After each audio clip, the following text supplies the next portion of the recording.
I think we should kick off with introductions because we've got lots to get through this evening, and we'll let people trickle in while we do our intros.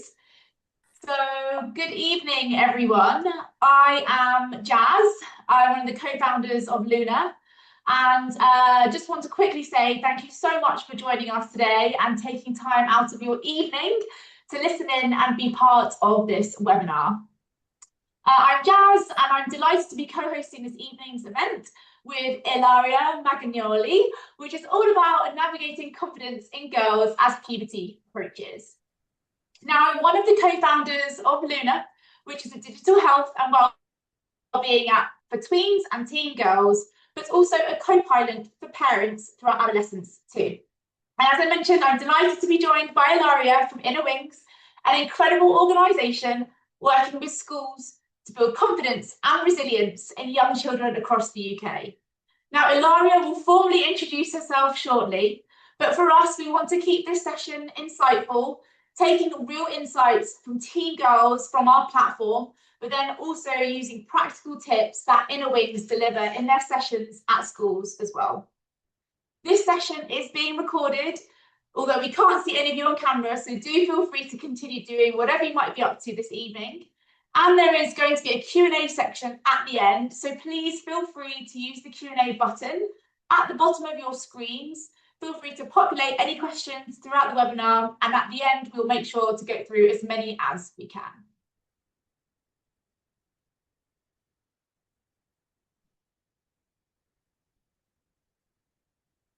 Sorry, my slides are going on a mad one. Let's quickly skip back. So, to give you a short overview of Luna, so you can know where some of these insights from today are coming from. Luna is a health and wellbeing app dedicated to teen girls.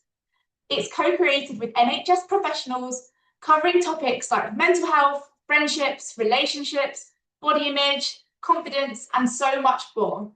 Because we know how important all of these topics are to teens and to parents during adolescence. Now, on our platform, teens can learn through expert curated content on all of these topics. They can ask anonymous questions to experts. They can track their moods, their emotions, and their periods to start forming healthy habits. And they can also take quizzes to cement their learnings too. Now, I created Luna because I wish it existed when I was younger. And I couldn't believe it didn't exist today. And whilst I had a very open relationship with my mum, she didn't always know the answers, and there were just times where I didn't want to ask her. And for that reason, we built Luna, and we're on a mission to be another trusted source for teens to go to when they have any questions or any worries about their health and well-being. Luna is not like social media. Teens cannot interact with each other. It's a private platform, just them and the experts. They cannot give each other advice. And where Luna can't help them, we will signpost them and recommend them to other great resources like Inner Wings too. We have over 800 pieces of content on our platform, and the most popular topics that teen girls are engaging with today are periods, mental health, and confidence and motivation. So now over to Ilaria to introduce herself and share more about the incredible organisation that is Inner Wings. Thank you, Yas, and hello, everybody. Yes, so this evening, thank you for joining us. And before we dive into the practical tools, and we do have some really good ones to share with you tonight, I just quickly want to introduce Inner Wings and explain why we're so passionate about this work. And thank you, Yasmin, for letting us share our incredible work with you. So first, a question for all of you, and you don't need to answer out loud, but just think about it. I'm wondering how many of you have ever found yourselves Googling something like how to help my daughter with confidence at 10 o'clock or 11 o'clock at night. Well, that's exactly why Inner Wings exists. It was founded by Melissa Di Donato Roos and Darren Roos, and it was based on Melissa's realization that she is an amazing leader in tech, but a lot of her own success is down to the confidence that she felt, the self-confidence and the courage to put herself forward even when it was a bit scary. So their vision is that every child should have access to confidence tools, not just those who can afford expensive tutors or therapy. So every child, especially those who need it most. The charity has been going from strength to strength, and we've now brought our programs to primary schools, to over 230 schools and 40,000 children across the UK, and over 1,000 teachers have been trained, and this is growing exponentially year on year. But the numbers that give me goosebumps every time is that 80% of children report feeling more confident after going through our programs. So this is impact that's not just temporary, it's genuinely more confident with practical tools that they'll use for life, in classrooms, at home, and eventually, of course, in job interviews, in their relationships, and eventually as parents themselves. So this is the vision.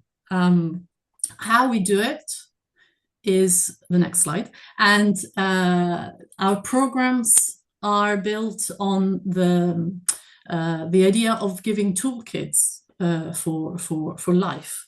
So think about it this way. If your daughter's bike had a puncture, you wouldn't just tell her, be more confident about fixing it. You'd give her the right tools. Give her a pump, maybe a puncture repair kit, and instructions. Now, we know that confidence works the same way. You can't just say, believe in yourself. You need specific tools and lots of opportunities to practice how to use them. So Inner Wings is basically providing free programs to primary schools who register with us, and they are based around the 3 key needs for children, which are satisfaction, connection, and autonomy. The first program is Finding Your Superpower, and it builds self-belief tools to discover what makes the kids unique and celebrating that. And basically, it teaches them why they matter. The second program that we developed is called Finding Your Voice, and it's about connection. It's about communication tools to speak up even when it's scary. And it addresses the needs for connection and being heard and belonging. And then our latest program, which is Finding Your Wings, launched in September in schools across the UK. And it's about resilience tools. It's about how to keep going when it's hard, how to be kind to yourself, and to give you the impression that you can handle this. And also, as Yas was saying, it's important for finding information and asking for help when you need it. So as I said, each program builds on the previous one. They're delivered for free in schools by the teacher themselves, who use our very easy to use handbooks. And the key thing about our programs and what we're going to talk about tonight is that it's not about abstract concepts. It's about practical techniques that you can use today. And this is what we're going to be sharing tonight. So first of all, let me just very quickly introduce myself. And my name is Ilaria, as we said, and I'm a coach and psychologist. I've been trustee of Inner Wings since 2022. But most importantly for tonight, I'm a mum with 2 daughters who are now grown and at uni. And I believe they're watching as well.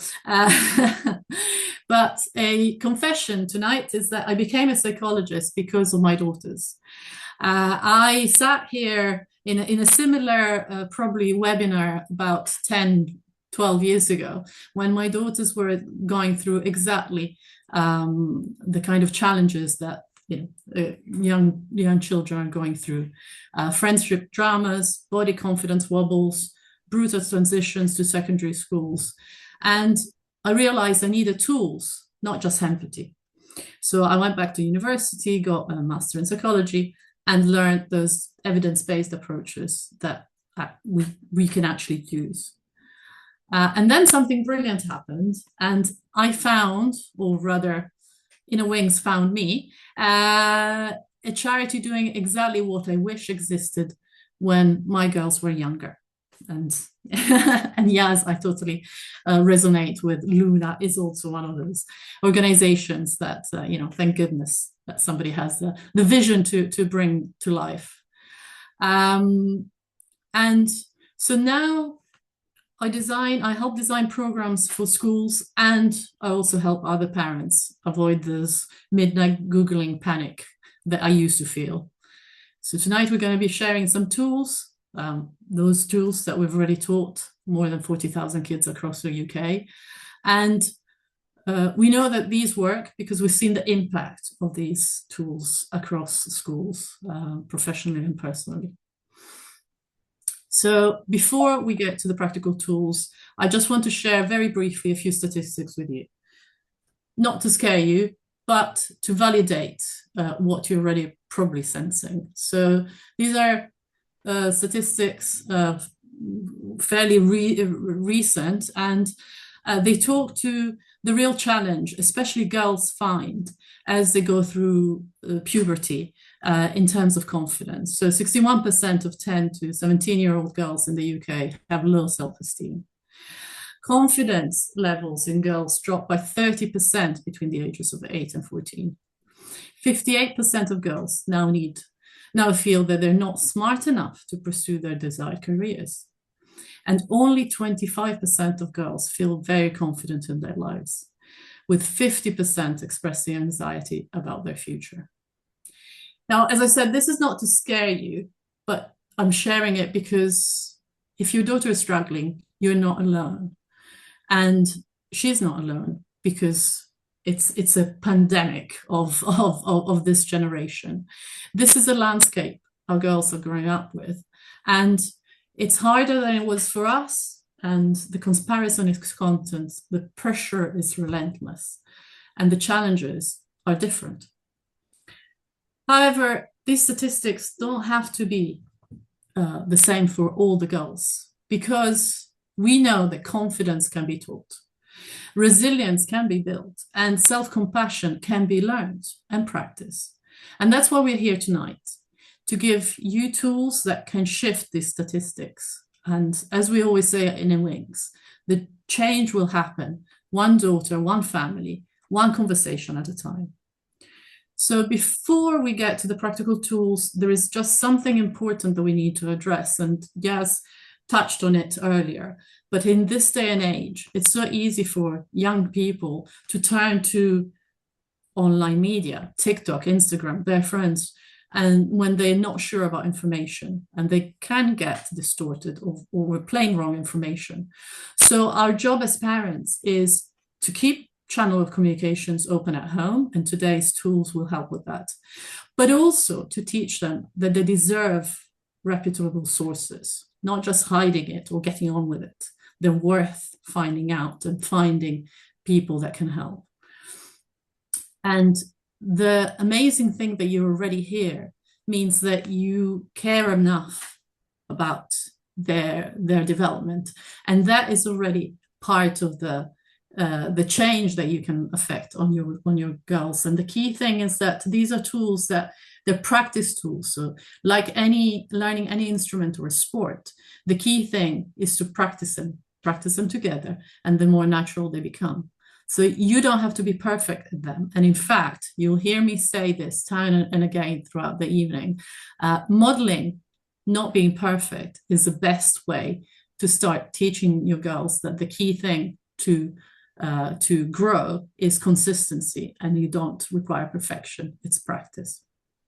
So with that, we can start talking about some of the key things that the confidence wobbles as puberty approaches. Yeah. As you mentioned, Ilaria, young people are turning to social media, to these unregulated AI companions, and that's exactly why Luna exists, because if they don't want to have a conversation, or if they don't feel they can have a conversation with a parent or a teacher or a doctor, we'd much prefer them to go to a trusted resource, and that's why Luna exists. And today we've had over 75,000 questions asked by teenagers and preteens actually to our platform. And we know that teen girls are starting puberty as young as 8 years old, and that every girl's experience throughout is different. I mean, we can probably remember our own experiences, our own worries, our own anxieties, and what it was like back then. And to your point, it is just a different generation and a different game altogether now in 2026. And so it's no wonder that confidence wobbles happen as puberty approaches, as they're just going through so much physical and emotional change. So as I mentioned earlier, teens can ask questions into our platform, Luna, and these questions fall into 4 very clear categories. We're going to walk through each one in turn.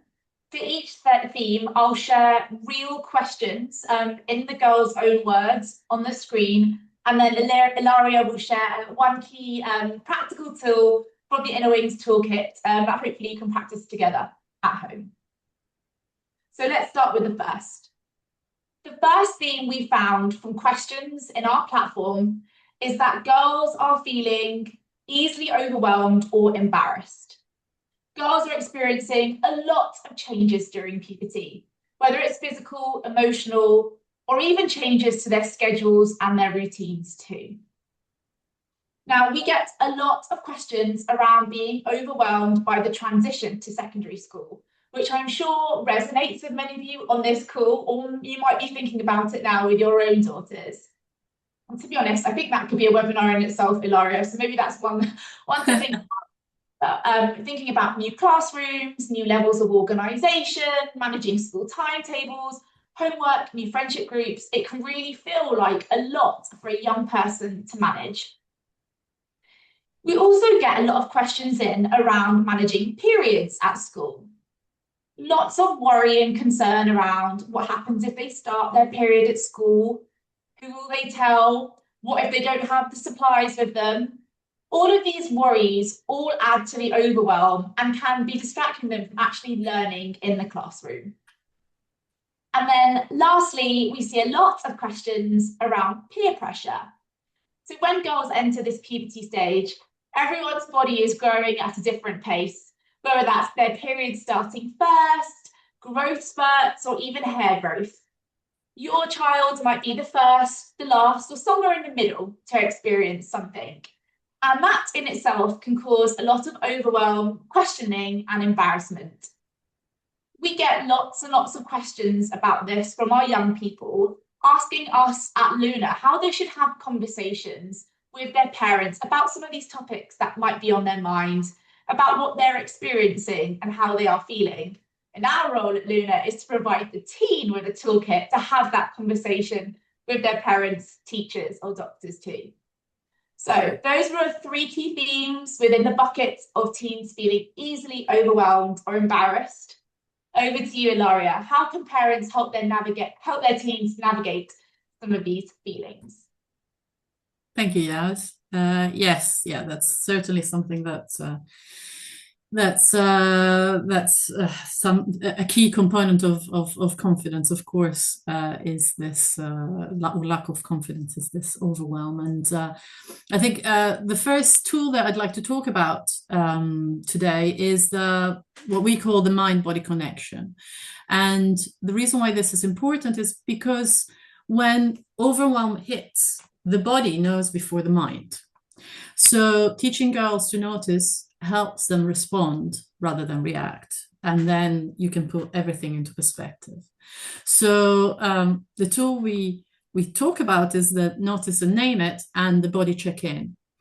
And how the parent can help the child is by asking, where do you feel that in your body? So bring it down from the head, the anxiety, the overwhelm, but there is always usually a feeling attached to it, and it can help to feel it in the body and help her notice. Is it tight chest? Is it stomach knots? Is it tense shoulders? And then help them name what they're feeling. Is it anxious? Is it overwhelmed? Scared? Research shows that just naming it reduces the intensity by 30%. So when you use it, when you see the shutdown or the procrastination or when they say, I can't do this, and the overwhelm just takes over. This helps to slow down and pause and realize that there is another way of looking at things. The way you know that you're succeeding in having an effect, because this is important, you can see that the impact is when she pauses instead of spiraling. When she says, I'm feeling overwhelmed about the test instead of everything is terrible. So we bring it down to smaller pieces. And then another tool that is also related to this is encouraging a growth mindset. Growth mindset is how we talk about challenges, shapes whether the girls see them as threats or opportunities. So the tool that helps with this is asking questions that, again, make them feel that they have agency, that they have control over some parts of the situation. So what might help? For example, when she says, the year 7 workload is just too hard for me, maybe help her reframe. Feeling out of your depth is normal because you're changing, you're growing. And it's an indication that you're finding it hard because it's a new thing. What might help with this? Who could support me? So again, it's when they feel stuck and overwhelmed and they see a wall in front of them, it's helping them to move from the fixed mindset language of, I just can't do this, or I'm bad at maths, or I'm bad at, languages, or it's just too hard. So it's everything. The success is shifts from I can't do it to I can't do it yet.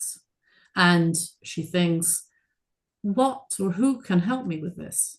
So again, it's trying to empower the little bits that are in her control in the situation. So this is the first of our tools. So the second category is harsh self-talk. And I find some of these questions the hardest to read, especially knowing that they're coming from girls as young as 10.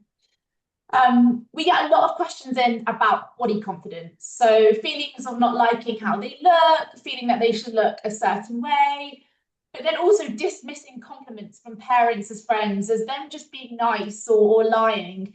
And I think we all know that once that internal narrative takes hold, it can be very difficult to shake off. The second is comparison culture.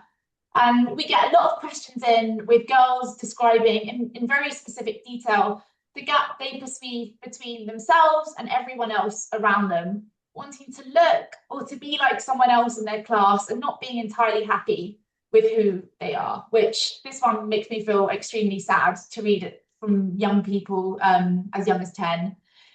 And then the third is really around skin and confidence. Spots and acne in particular come up time and time again as a single feature that girls will pin their self-worth on. And I do think a lot of that is driven by this skincare hype, this Sephora generation that this generation are exposed to today, and the media portraying what good skin looks like. So over to you, Ilaria. What can we do to help teen girls work through this harsh self-talk and to really build self-confidence around the amazing humans that they are? Yeah. Thank you. Yes, I think the key skills with this is definitely the compassionate voice, what we call the compassionate voice. And together with that kind of mind-body connection, again, try and think, help them to take a pause. So, one tool that we have throughout our programs is encouraging the breathing, using breathing as a tool to calm down the nervous system, to engage the thinking brain and calm down the emotional brain. So, for example, the 3-breath pause can be a very quick way of shutting down those critical thoughts, spirals that trigger the stress response, pausing to activate, as I said, that kind of calm down system. So the tool is very simple. When she's being harsh on herself, suggest, let's do it together. Let's take 3 slow breaths with me. In for 4, out for 6, and breathe in and out. And then again, ask, where do you feel that in your body? Just noticing creates the distance from the critical voice. So that's the first kind of quick, I would say, tool. And then a tool that we find works really well and has a great impact, and also long-term impact, because it gives them tools that they can apply time and time again, is what we like to call the self-compassion sandwich. Because it's a balanced self-view that everyone has strengths and struggles, and it helps to prevent that all of nothing thinking that is behind this critical self-talk, harsh self-talk. So the tool is it's a structure of learning to speak to yourself and also sharing thoughts with others. The bread is something you're good at. For example, you're great at making people laugh. The filling is something you find difficult. You find piano practice hard, and the bread at the bottom of the sandwich is something you're trying at. So you keep showing up and trying. So you're improving slowly. And this is something that you can model yourself and try and do it at home. Try and do it together. And it's so powerful when the parent can actually share with the child that some things are difficult for them as well. So, for me, it's always, I'm good at reading lots of psychological papers, but I'm really bad at filing. But, I keep on trying.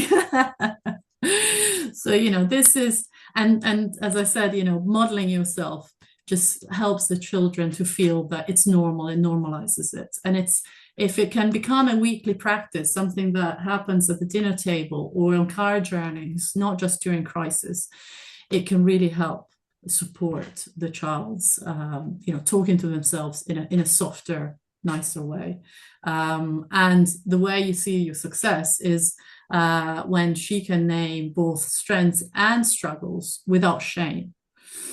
And she can say, I'm good at X and I struggle with Y, instead of going back to that, I'm just terrible. This is just never going to work. Yeah, I love that. This is a great tool, and the resource to how to apply it will be sent out by email after the webinar. Thank you. Yeah, I love that self-compassionate sandwich, and it links back to the growth mindset as well. You were talking about before, right? And just getting better over time and acknowledging that. Thank you. Okay, so the third theme we get a lot of questions in about is around feelings, about confusion, and again, this feeling of overwhelm. And I think if there's one word that appears more than any if there's one word that appears more than anything else in these questions around body changes, is, am I normal? Is it normal to be feeling this and to be experiencing this? And girls in this age group, they just want someone to tell them what is normal, what others might be experiencing, and when to have a question, when to raise any red flags with an adult as well. And within this feeling of body changes and feeling normal, there are 3 sub-themes.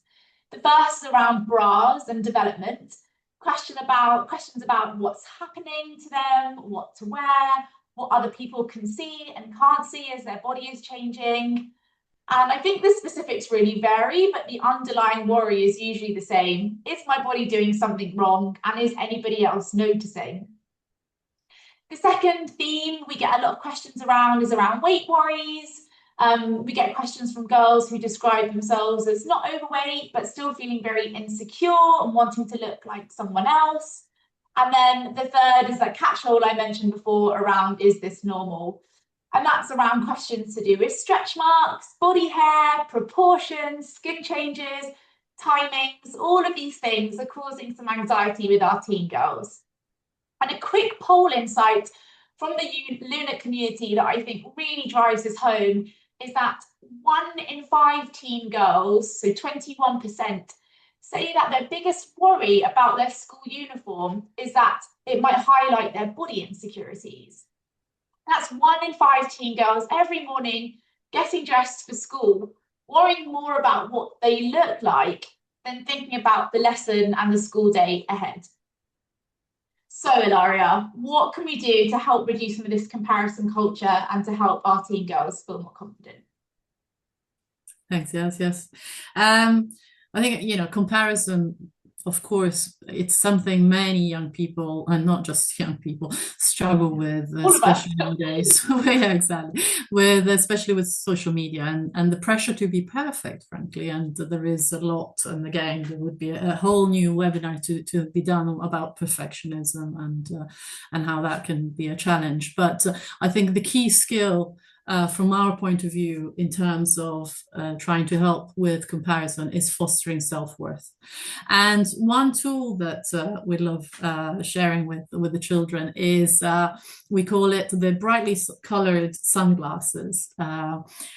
Because although we can't always change the situation, we can usually change our perspective. And flexible thinking, as we call it, is a learnable skill and something that we can practice. And when you use perspective reframing, when you, instead of getting stuck in gray lens thinking, you can encourage your child to imagine putting on colored sunglasses and seeing things from a slightly different point of view, and seeing if there are opportunities for other ways of interpreting the situation. So, for example, gray lenses would be: the weather is miserable, my friends are busy at lunchtime, my body looks different from other people's, as you were saying. And the bright colored lenses might be thinking about, well, the bad weather means I can wear my favorite cozy coat, or not being able to see my friends at lunchtime is going to remind me to make plans to see them outside of school. Or my body is unique and I'm learning to care for it. And when you use this, every time you notice that all negative thinking and that comparison spirals. And the success here is if she can generate at least one alternative perspective. She says, or this is da da da, or I could think about it like this instead.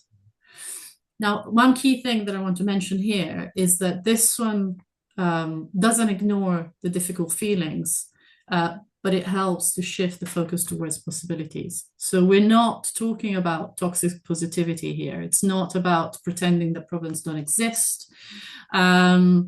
It's important to always validate the feelings, and that's why all these tools work together. So that kind of mind, body, and where do you feel it, and how does it feel for you, validate the experience of the child.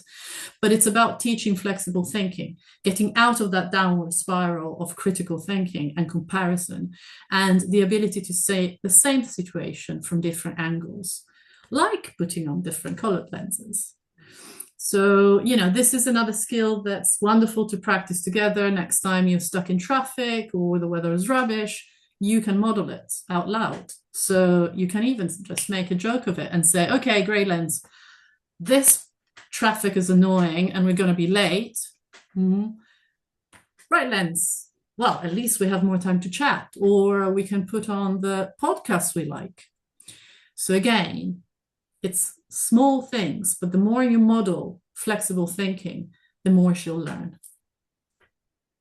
Yeah, love that one. That's a great tip, Laria. Thank you. Thank you. So our fourth and final theme is around friendships, which I'm sure resonates with lots of you on this call. In fact, I even had a direct message when posting about this saying, please can I bring my daughter to this call, because I think she'd really benefit hearing about friendships. So if you're on this call, I hope you found it useful so far, but we knew that this one would be of interest to everyone listening. And I think this theme feels very loaded at this stage, because friendships are girls' first real taste of belonging outside of the family. And while when something goes wrong, it can feel existential and not trivial. And the first theme we get around the friendships is feeling left out at school. I mean, you just mentioned it now around being busy at lunchtime. You know, I don't know if I should say something about it. Should I just pretend it's fine? Should I address it? Girls tell us that they notice it, they feel it, but they don't always have the language to raise it or to how to express how they're feeling. And they're terrified that if they do say something, then somehow it will make the situation worse. The second bunch of questions we get in around friendships is actually about struggling to make friends in the first place and asking Luna how to do that.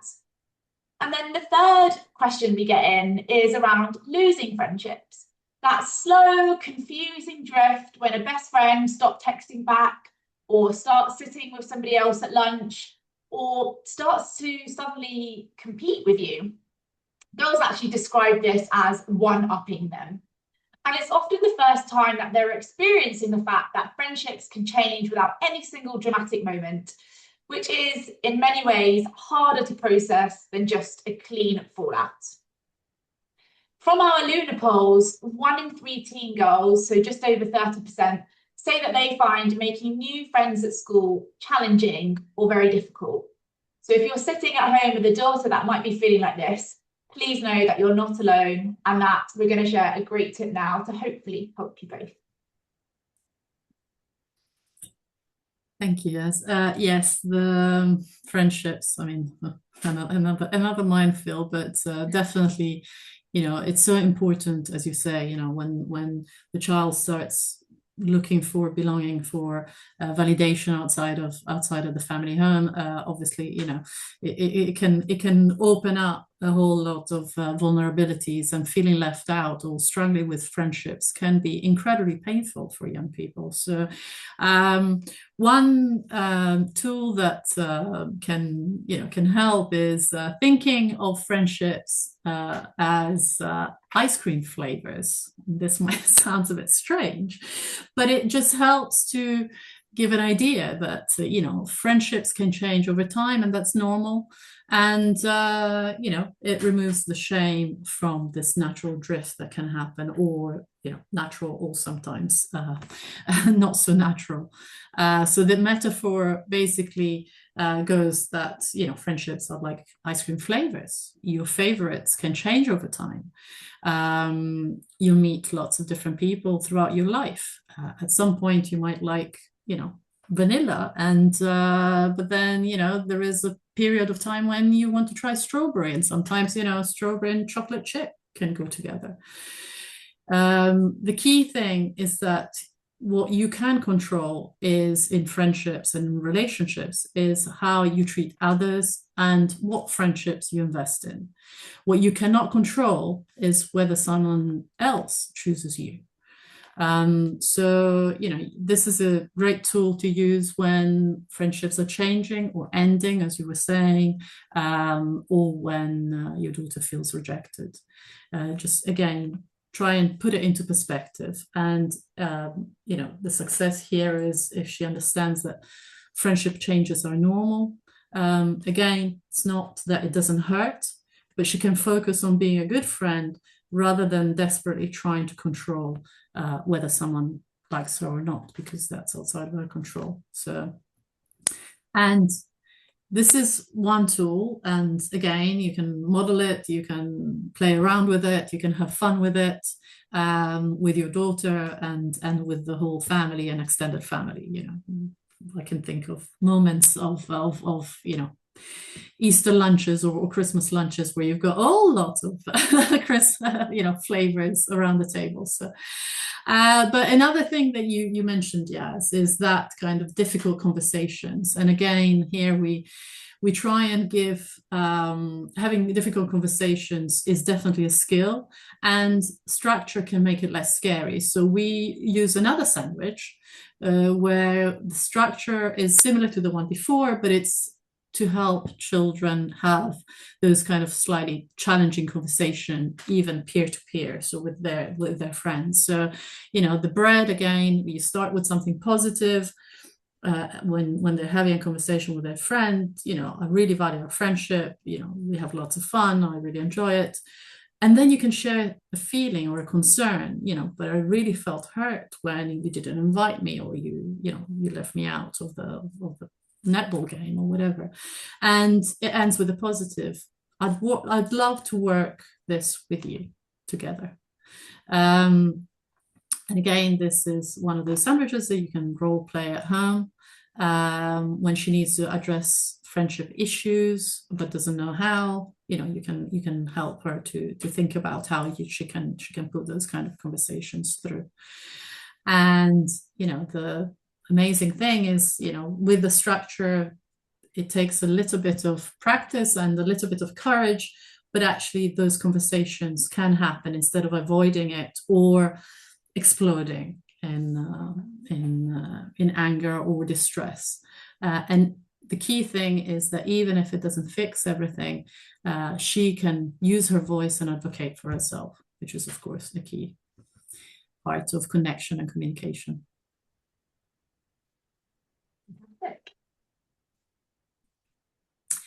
So yes, what we would like, from, hopefully you found some of these tips and tools interesting, fun, something that you can use with your children. Inner Wings grows, as I said, massively, but it's all down, a lot of it is down to word of mouth. So if you want to get more tools and tips, we have a monthly parent workshop online, which is free. It's the first Thursday of every month, and you can sign up.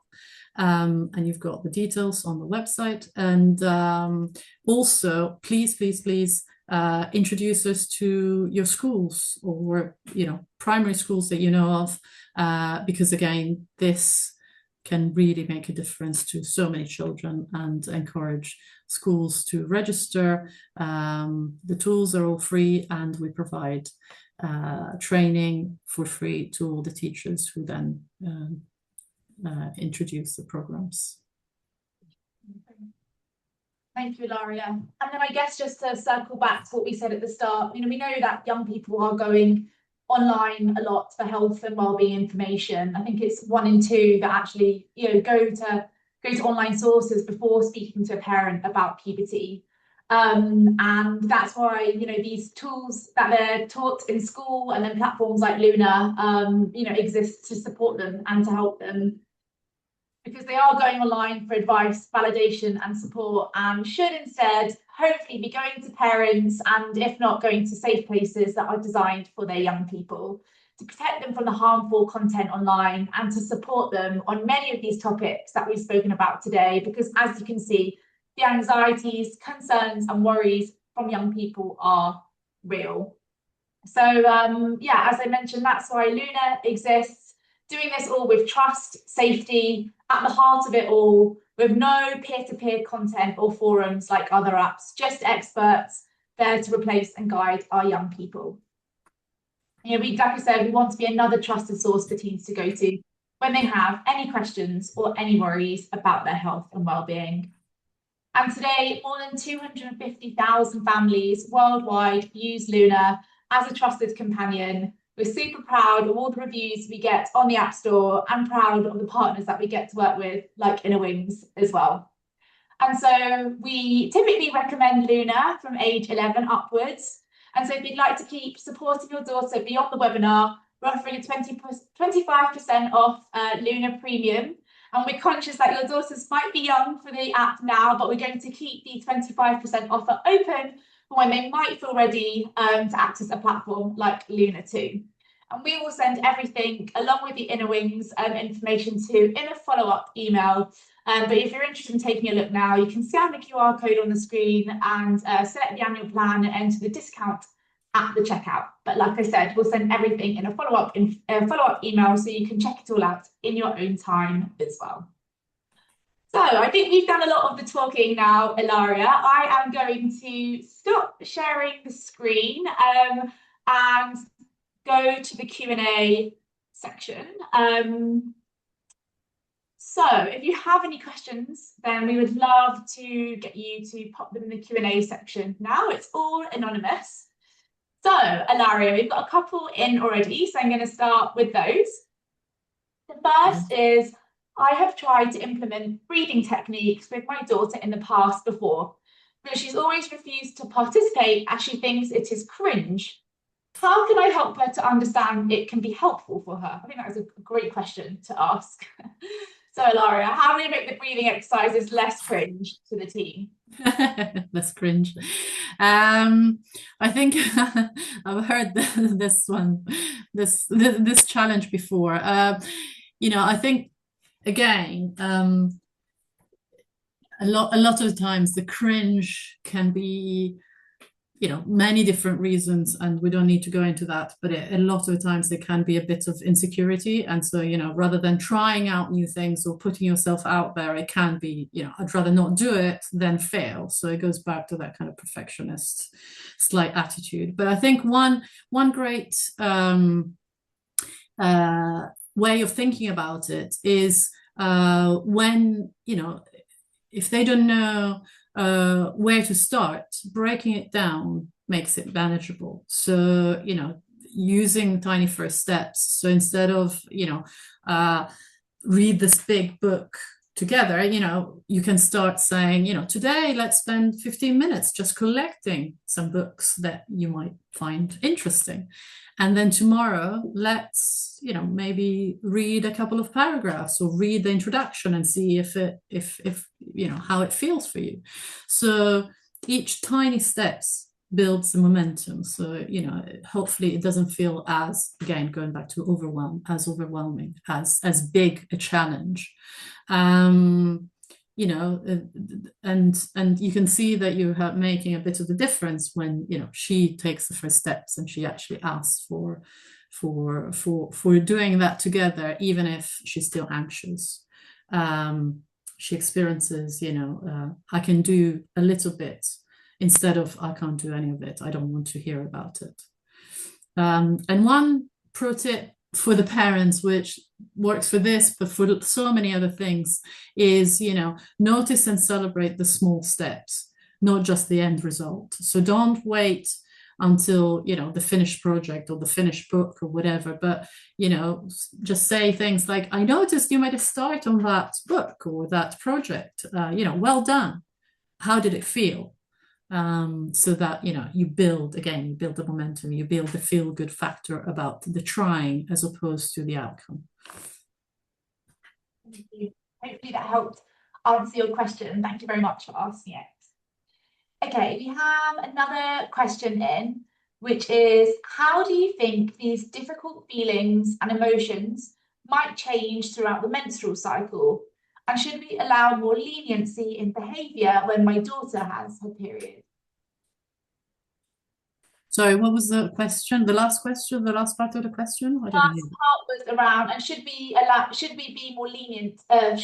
more leniency in behaviour when my daughter has her period?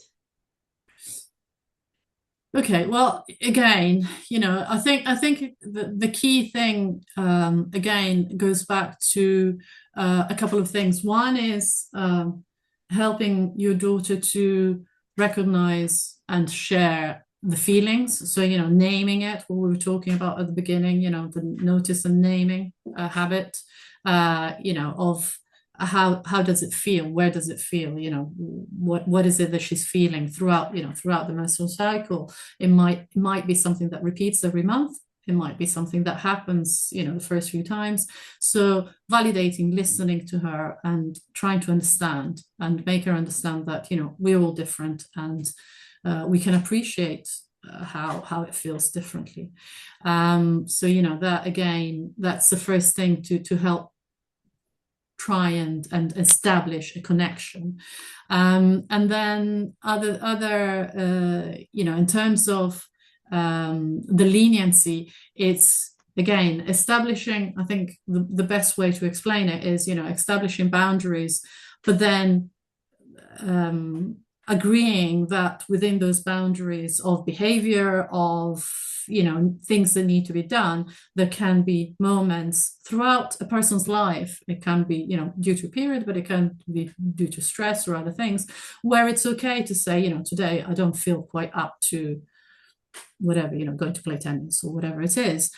Also because, of course, we need to remember that a lot of the, as you were saying earlier, a lot of the media tends to portray this image that you can, even with your period, you can wear all white and go and play tennis and be up and going, which is absolutely true for some people some of the time, but also helping your daughter to understand that it's okay if in a certain points of the cycle it doesn't feel that way for you for this particular time. So it normalizes it. And again, the amazing thing is modeling as as a mother, as a woman, talking about these things, talking about, today I don't feel up to it. It's okay. Definitely. I also think, just to add on to that, one thing we try to do with Luna is to encourage the habit of tracking, but then also every month looking back on how you felt daily. So there's an emotion tracker to understand at different points in your cycle what you are feeling, why you might be feeling a certain way, to then understand what your normal is. And actually what some girls have realized is they actually have some superpowers in their luteal phase, which they didn't even realize that they had.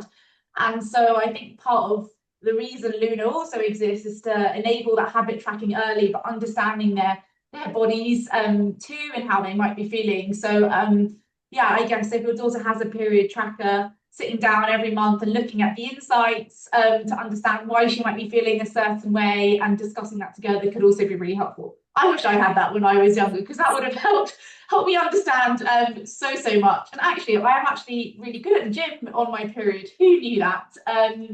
So yeah, hopefully that helps answer your question. Okay, so we've got one question in here. Okay, so it's a long one. So if I have to do it twice, I'll do that. So my daughter is 10 and growing breasts, which she hates because according to her, they are useful for one thing, which is breastfeeding and nothing else, and it is embarrassing. I have tried to talk to her, explaining that it is the way that women's bodies look, yada, yada, yada, but I don't know how to help her liking her body. I don't know how to help her liking her body. She tells me that she loves being a girl, but doesn't need the boobs. So thank you for your very open and frank question there. Ilaria, should I repeat any of it, or do you feel like you've got the gist of the question? No, I think I got it. Thank you. Yes, again, I think it goes partly back down to that critical inner voice and that kind of, what are you saying to yourself? And again, it's not about dissing it or dismissing it. It's important that they feel that they can talk about these things, etc. One, I think I would suggest maybe one tool that can be helpful is thinking about what would you say that whatever you're saying about your body, would you say that to a friend? So think about yourself as if you were talking to a friend. So we say things to ourselves or about ourselves sometimes that we'd never say to someone we care about. So to help create perspective. So if she says these breasts are useless, or they make me look ugly, or they make me look different, would you say that to your best friend? And it's again, it's during that self-criticism, especially about appearance or ability or whatever, if you can teach her to catch herself going into that mode and say, well, actually, would I say that to a friend? Well, probably not.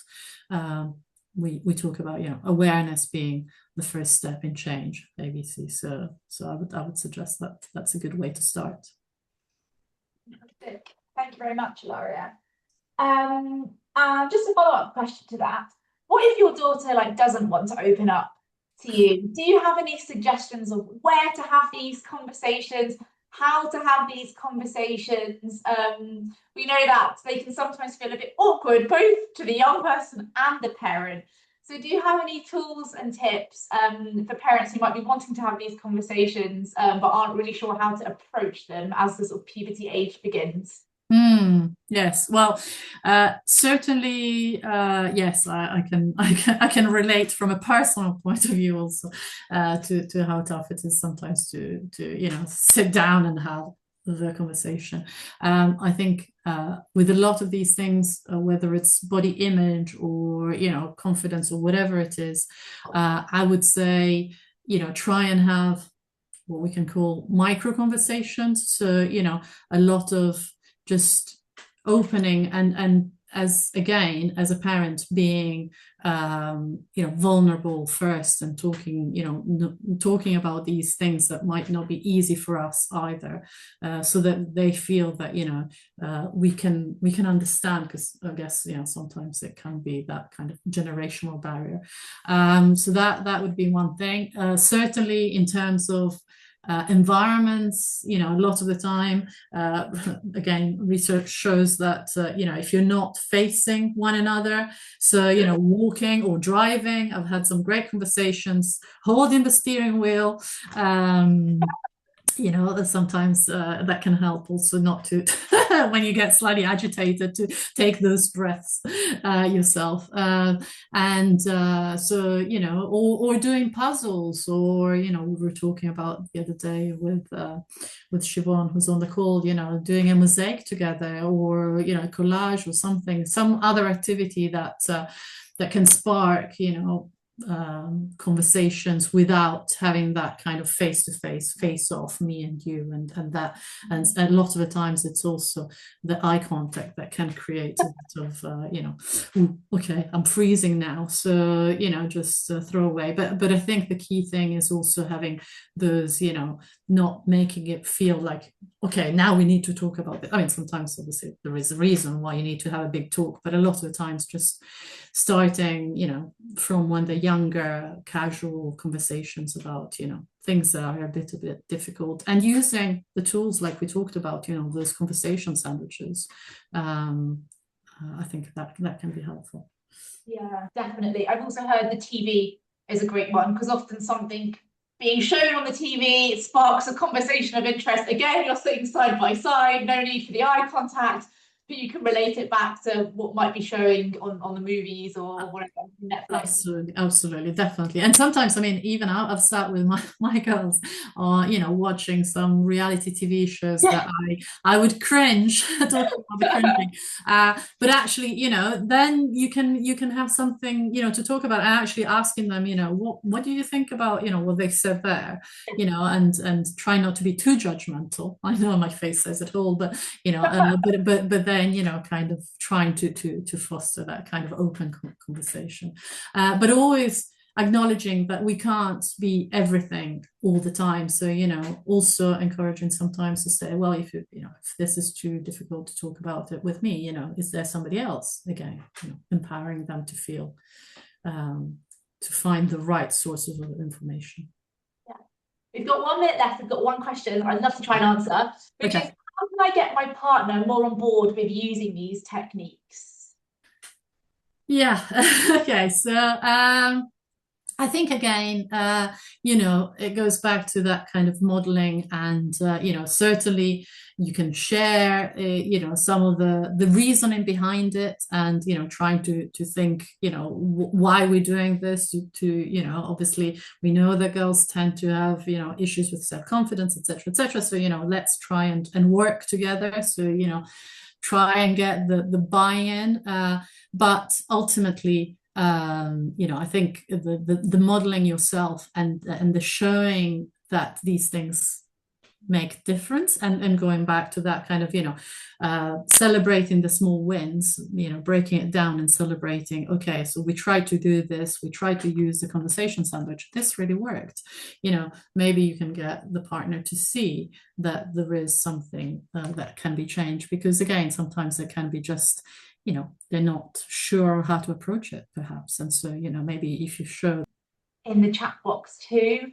Thank you all so much for your time this evening. We really, really appreciate it. We hope you found value in it. And as discussed, we'll be sending up a follow-up email where you can get information with how to introduce Inner Wings to your schools and how to find more information about Luna as well, if the time feels right for your daughter to try it as a resource, and if not now, hopefully in the future as well.